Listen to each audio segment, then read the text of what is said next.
Nous sommes la première équipe au monde à utiliser la neurovision, c'est-à-dire la porte d'entrée de l'œil pour aller traiter le cerveau. Donc plutôt que d'utiliser des petites routes, on va créer une autoroute et être capable d'engranger un maximum d'informations pour augmenter les performances sportives. On doit arriver à traiter les informations et après, en fonction de ce traitement, de prendre des bonnes décisions par rapport au contexte, par rapport à la situation. Au même moment que tu reçois le ballon, tu sais que si tu dois jouer direct.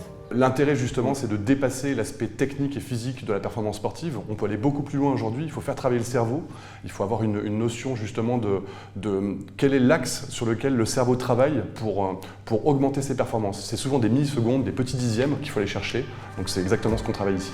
Grâce à ce casque de réalité virtuelle avec 2 écrans pour la 3D, le pilote développe sa réactivité visuelle.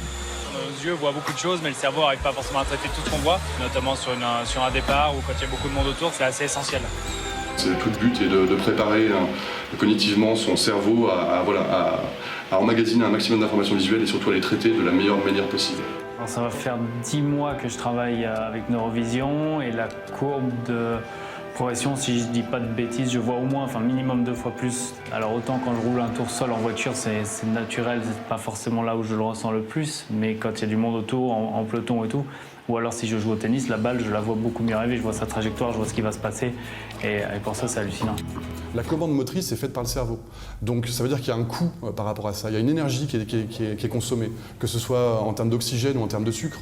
Donc oui, on peut développer une endurance, on peut développer une véritable possibilité de conserver un haut niveau de perception, de cognition et développer des actions motrices qui seront précises.